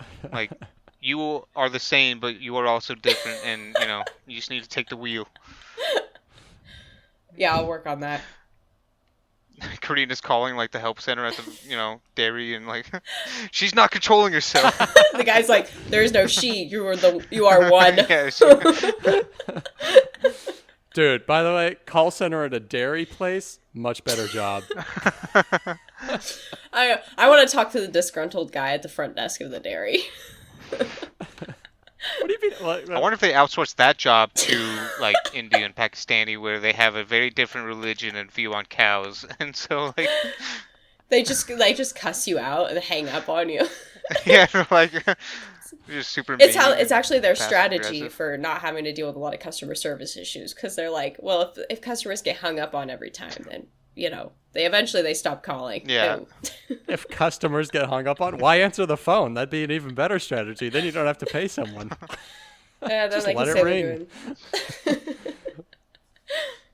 Did you guys like the movie? Yeah, I was gonna say, any final thoughts? Actually, hey. We can do It's for ratings. horses, not for cows. We can do We a can ratings. do ratings. We haven't done that in ages. What? Yeah, the last time we did it, Aaron had a whole kerfuffle Oh, about it. jeez. Yeah, I'll do it again. I just literally had this discussion with one of the kids I work with, because he'll like burp, and then I'll rate his burps, and then Seems like a toxic and then relationship. yeah, I know, right? And then I have to tell him like, hey, don't burp in class. Like, I know that we have fun, in the cafeteria or out outside, but he'll burp, and then I'll give him like an honest, brutal like rating. Like if it's not that good, I'll give him a 4. I don't give a fuck. But typically it lands around like a 6, or 7, which is already like ingenuine. Because if it's an average burp, I shouldn't be giving it that high of a score. It should be around a 5. And then he'll be like, "Why isn't it like a 9 or a 10?" And I'm like, ugh. We have to do this again. Like I told you this like 3 times already. Like there is no such thing as a 10. That would be perfection. How do you have a perfect burp? That doesn't make sense. What if something's better than that? Then you have to retcon the other burps. It doesn't make sense. I just want to know what happened in Aaron's life that made him change his rating scale and philosophy, because he did not. I watched. You didn't used to be like this. You've changed, No, you're man. right. You've changed. So Dave Portnoy of Barstool Sports has this like pizza review thing on his YouTube. Deep hole, man. Wow. Wow. Yeah, no, well, she was wondering how this happened. All right, so give us the lore. I was watching YouTube at one point. No, I was watching doom scrolling on Reels or something like several years ago. And so he's got this thing where he goes around and tries pizza, and then it's a pretty funny show, a lot of memes inside of it, and he'll like give brutal scores, and that's part of his philosophy. Is like people are like, "Oh, this place is a 10, you should really enjoy it," and he's like, "There's no such thing. Like you have to rate it honestly, and like if he gives a 9, then it's a big deal kind of thing."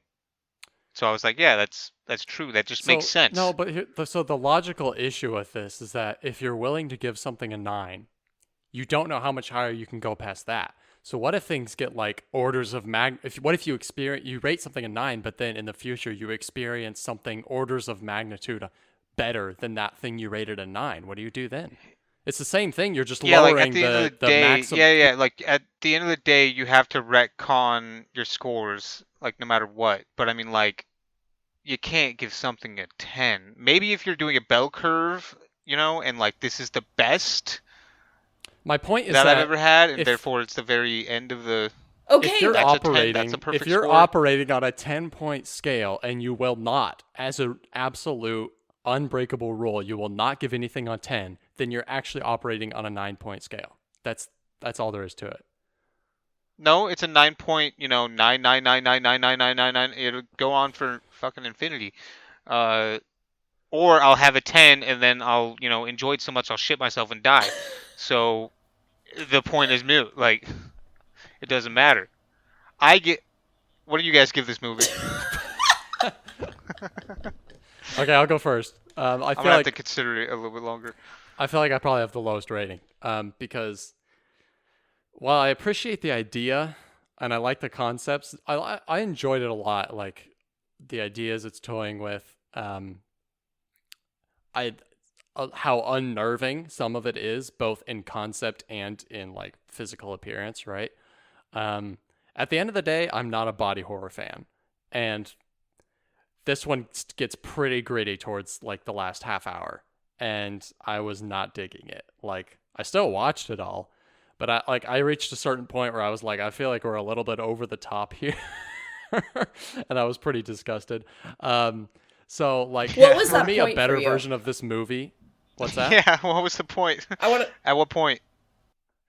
The first part that like really made me physically cringe was after like the 3-month binge, and she wakes up looking like Deadpool, but like she's got like everything about her body's grotesque. Her face is actually the least grotesque part. Everything else is really disgusting, right? That was the first part that like made me physically cringe.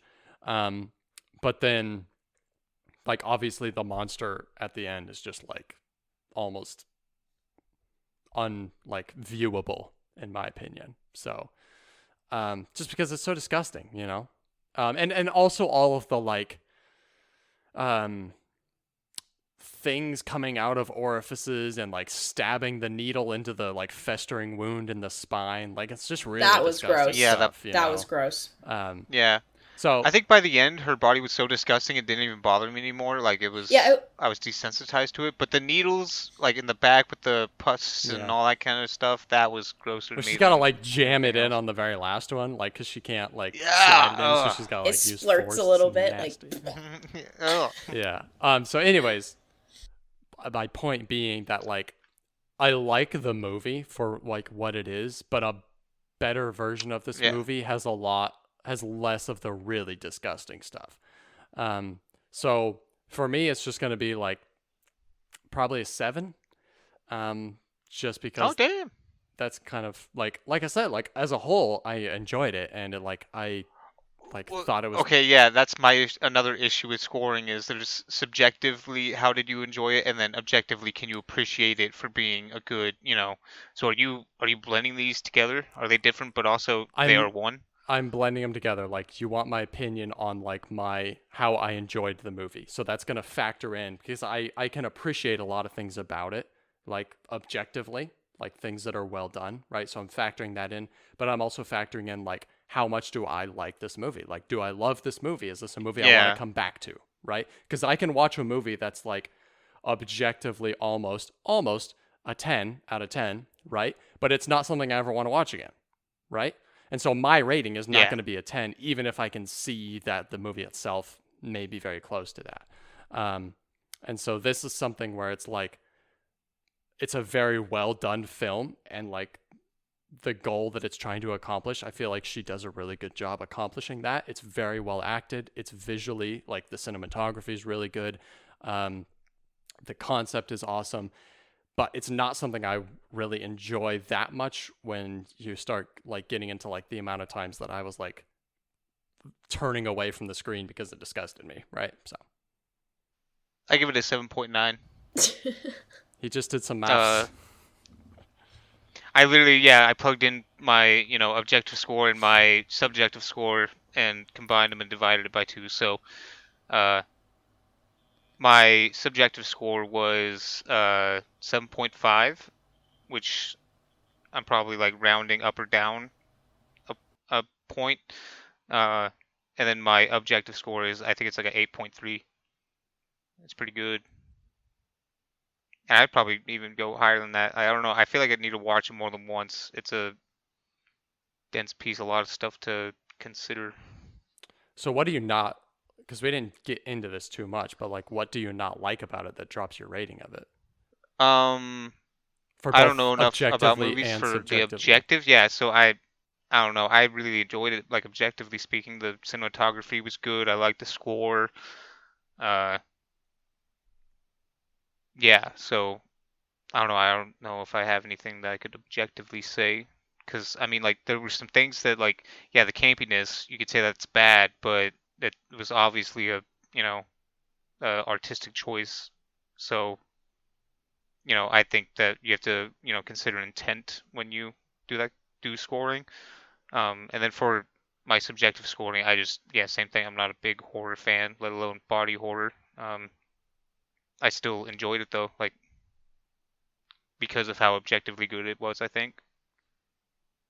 Yeah, that's the thing, right? Like if it had a lot of objective issues, then this would score really lowly for me, right? Because it can be Yeah. enjoyed for a lot of reasons, even if there are things that bother me about it. There's a lot of really good things going for it that can be enjoyed thoroughly. So Yeah. So I think I would give it an 8. So I'm kind of right up there with Aaron. I was not as grossed out by a lot of that stuff that Nate was. I mean, like, I'm not a big fan of horror, and I haven't watched a whole lot of body horror stuff, so I don't really have anything to compare it to that I can think of off the top of my head, but it didn't like gross me out all that much. Kind of in the same way that gore doesn't usually bother me in a movie either. I can handle a lot of that stuff pretty well. I didn't love the needles. That I am bothered. Like I cannot watch a needle being put into me. So it's easier for me to watch it happening to somebody else, but I still don't enjoy it. And I would say the thing that really keeps it from scoring higher, because I love the things that it's tackling. I love that there's a lot of really interesting commentary and things it definitely leaves you with a lot of food for thought, which I can appreciate a lot. And I think the movie is very well made. But like Aaron and I were talking about at the very beginning, I just don't think it has a lot of rewatchability. Like if I was showing it to somebody else, I would watch it with them. And I do think it's something I would recommend to other people and say, yeah, you should watch this movie. But I'm never going to feel inclined on my own to sit down and ever rewatch this. I probably could get more out of it as far as connecting some of the dots, maybe some of the food stuff, or looking a little closer at some of the symbolism they're playing with. But there's not enough of a reason for me to go back and watch it just for those things. So I think that's why it has to kind of land at an 8. It's very good, but I'm probably not going to rewatch it a whole lot. Or ever. because it's so weird, like it's definitely the kind of movie, you're right, that like I don't personally have a desire to go back and watch it and dig through and like try and find the subtle messaging that's happening earlier in the movie. I'm sure it's there. I don't really have a desire to go back and watch it for that. But it's such a like weird movie that like it's definitely the sort of thing that I would enjoy watching with somebody if it was their first time seeing it.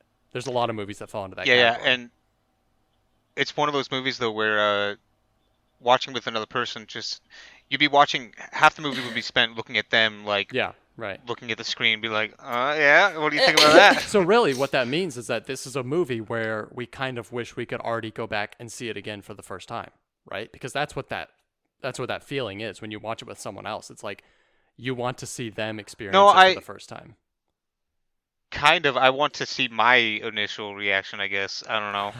You want to be on the couch with yourself. You can do that. There's technology for that, Aaron.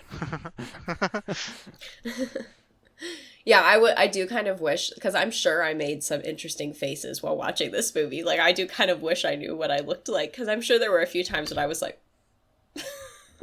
Yeah. Yeah, I think watching it with other people was the way to go, because I think it probably was too. You could really bounce the energy off of other people, and it made it way more enjoyable. It was actually really funny. The like mid-movie speculations and stuff. Yeah. Yeah. When I started watching it last night, Bradley wasn't home. He got home right after the very first like when the younger version is born out of her and is like looking at herself in the mirror. That's when he got home, and he was like, "What are you watching?" And I was, "What are you watching?" And I told him a little bit, and he was like, "Nah, all right, well, I think I'm gonna go to the gym." And then he couldn't stop watching, and eventually work on my body image. He went from standing in the kitchen, like kind of watching it, to like he got closer and closer and closer, and within about 20 minutes of him getting home, he was on the couch and he did not move for the rest of the movie. I love that. Like, yeah, when I was watching before Mad Max Furiosa came out, I was like, I kind of want to go see it. I never did, which I'm grateful for. But prior to that, I was like watching the Mad Max Fury Road again, and Anna was in the same room. I was like, do you mind if I like turn this movie on? I kind of showed her what it was. She was like, yeah, she's like, I'll be able to study. She's like, I don't care about that. She ended up watching like the entire movie with me. Like it kind of was the same thing where she was like kind of studying, kind of head up, head down, head up, and then like slowly like she was asking questions about what was happening, and like she was totally engrossed in it. So it's funny. You know what though? That probably speaks to with this movie, like kind of the rating range that we gave it though, of like it is a compelling enough movie that somebody who didn't even get all of it walking in goes, oh, okay, and then they can't look away. Yeah, it's a cool idea. Yeah, and it's not like the movie is only like it's not like its merits are only in the fact that it's so shocking. It's also got some real like meat on its bones, and you know, there's stuff that you can dissect and get from it. So I mean, that's pretty cool, I guess. Like, I don't like body horror movies at all, and you can still, there's something there to it. Yeah, and again, that's why this one rates higher for me, because it has more redeeming value than, I've never seen it, but in theory, more redeeming value than something like the Saw films, right? Or something that's like maybe more just pure streamlined body horror. Speaking of Saws, I feel like at some point we should revisit Buzzsaw, Velvet Buzzsaw, and maybe not even like dedicate an entire episode to it, but I would love to, yeah, like rewatch it and then like see how it differs. Because I don't remember the plot to that movie at all, but I do remember it being, kind of strange. I definitely have like screenshots in my head of certain things that happen in the film, but I don't remember the plot except that like Art is killing people or something. Yeah. I don't remember at all. I don't know what the way to... Yeah, I guess we could revisit it at some point. It was also our very first episode, so I'm sure that now that we've had... Was that the very first episode? Now that we've had... Yeah, we should do that for like 100th episode or something like that. We'll all, So in 6 years. All of us will listen to it. Yeah, I know, right? We'll all listen to it by ourselves and then rewatch the movie and then, rehash it out about the episode and the movie. Yeah, that'd Maybe be not fun. See what's different. That could be an interesting... We still need to, at some point, we've talked about doing a... I know what you're going to say, and we definitely need to do it. I know what you're going to say. I don't think so. No, you don't think so? Why not, Aaron? Oh, what? Because, reasons. Yeah, go on. What is it? Shut up. Watching a movie while we comment on it. So doing it like a live watch. Oh, yeah, like live commentary. Yeah, that'd be cool. That's going to be even harder now that we're all in different locations. We really should have done that. Yeah, you want to talk about the whole clapping and the... But we should try and do it at some point, because I think it would be fun. I mean, we could always attempt it, and if it ends up being a total failure because of the lagging or whatever, we don't ever have to publish it, but I still think it would be a fun. I'm sure we could figure it out. Yeah. And there has to be like some service out there that lets you like one person's controlling the screen and they're like... You can do watch parties. But right, there'd still be like latency a little bit. Yeah. Yeah. Well, it'd be interesting. We'd have to figure it out. Well, the latency, if we all started our movie at the same time, the latency wouldn't be with the film. It would just be with us, like, giving our comments. How do you all start it at the same time? Because there's latency right, between your communication. Right, it's latency relative to the Well, because Nate was, because you were saying, like, or even if it was something where, like, it's, like you said, like a watch party, where it's being started for everybody at one time because only one person's controlling it and you're just signed in or something to see it. Right, yeah. You wouldn't, you just have the issue. I mean, like, but it might not be that big of a deal because if you're giving commentary like what we're doing right now and just bouncing off of each other, like, as you talk about something, you're getting further and further away from that moment in the movie anyway. And so maybe it wouldn't be that big of a deal. Yeah. I think the only thing that would be hard would be me. You'd have whoa, it depends on the movie probably. I can't help it. You'd have two different like audio inputs, right? Like you'd have the film and you'd have like a headphone with the other, like with our conversation, right? That would be kind of like hard in a way. Yeah, maybe.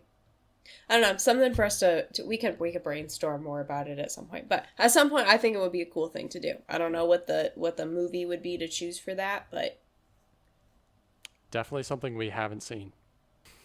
Well, we said that, but then we also agreed that Tenet was one we actually could have done it with. So true. Yeah. And we all watched that together, right? Yeah. IRL? Yeah. Yeah. I know that would be hard to do, but we gotta do that again at some point too.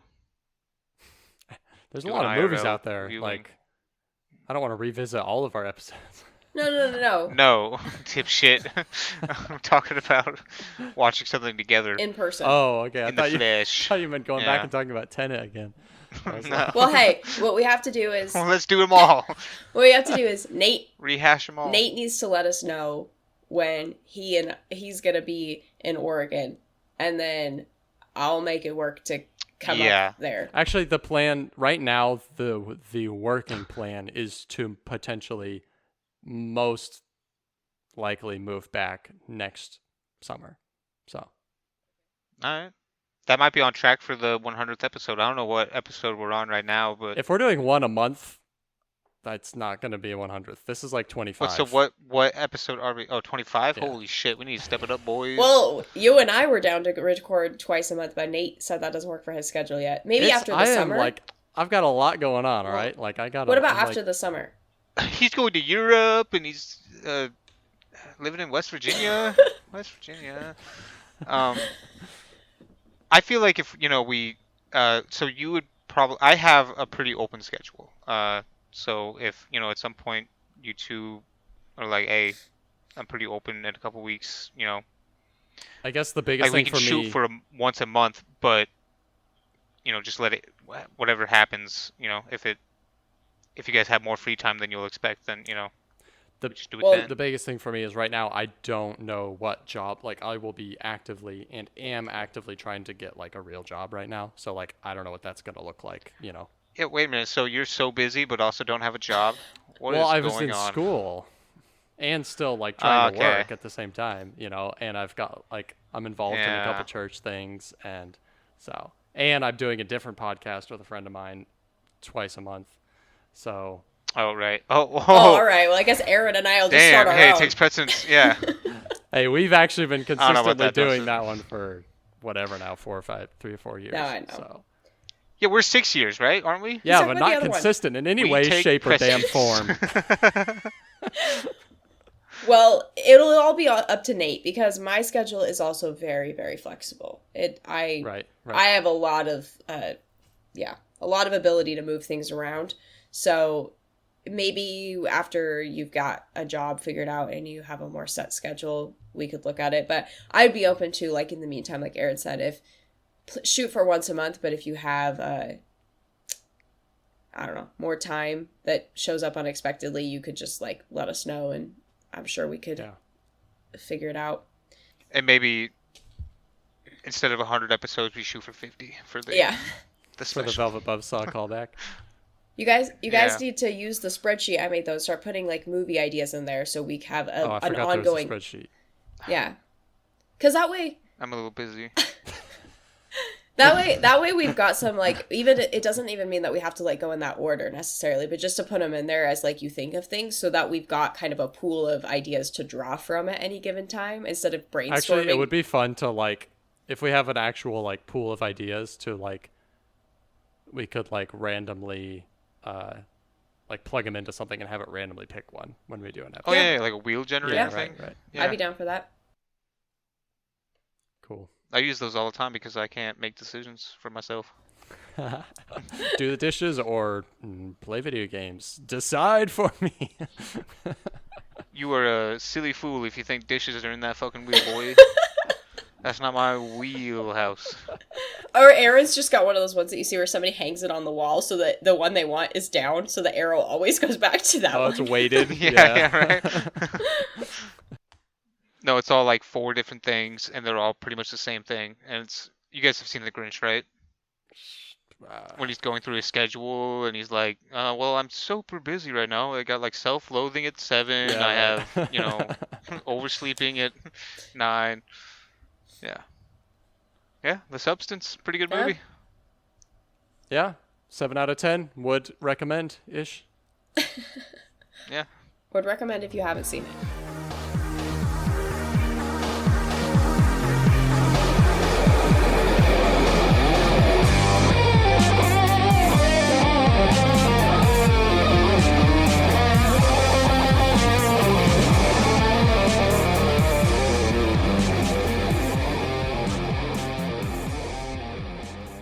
It's the first time I've ever seen a cat.